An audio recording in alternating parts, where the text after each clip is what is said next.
Una de las circunstancias de esta iglesia es que está pasando por muchas adversidades, fracasos, enfriamiento.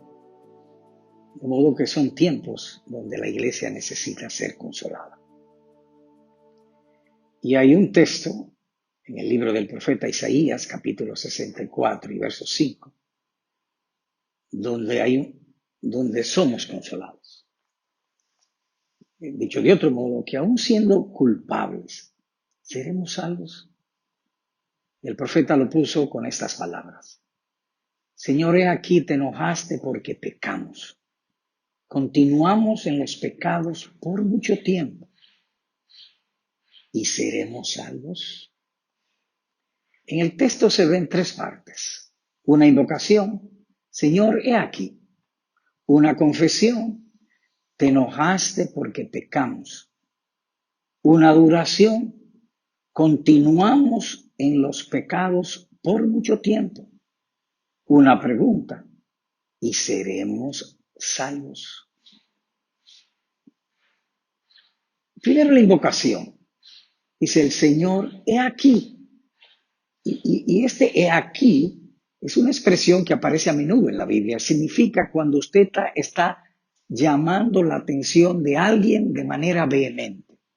Y eso encuentra que el profeta está haciendo aquí. Y notamos la humildad del profeta, porque el verbo está en primera persona del plural. Él dice, pecamos. El profeta Isaías está incluido. Y agrega no solamente que ellos pecaron, continuamos en los pecados por mucho tiempo. De modo que el pueblo de Dios, la iglesia en aquel tiempo, continuó siendo rebelde, transgrediendo la ley de Dios en muchas oportunidades y por mucho tiempo. Y entonces la pregunta era necesaria en alguien que ama y valore el amor de Cristo. ¿Y seremos salvos?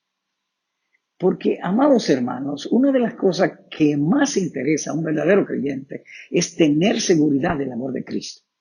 Y que el profeta lo pone con estas palabras: seremos. Él se incluye en primera persona. Él tenía dudas de su salvación y no pequeña.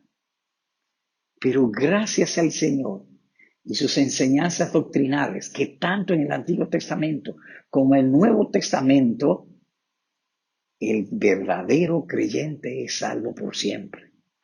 ¿Y cómo notamos que él era salvo? Primero es el profeta Isaías.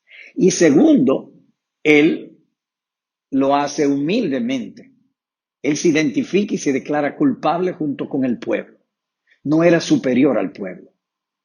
¿Seremos salvos? Tenía duda de su salvación. Y la ocasión de estas palabras: el pueblo estaba sumido en idolatría, en rebeldía, en iniquidades. Más aún, se sintieron abandonados.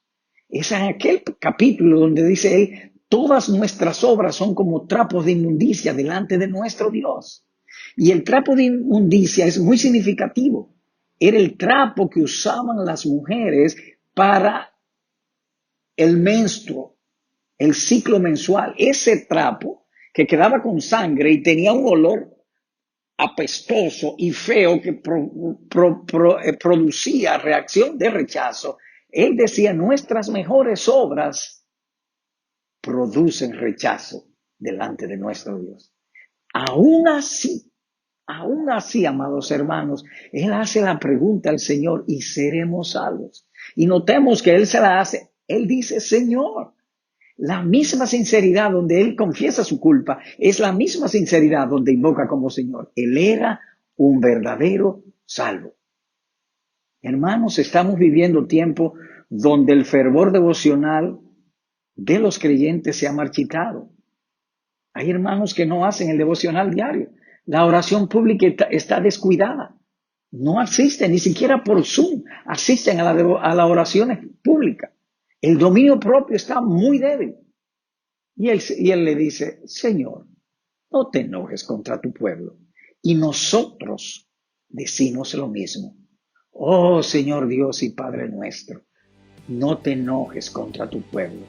Y hacemos nuestra la oración del publicano en el templo. Señor, sé propicio a nuestras debilidades y sálvanos. Amén.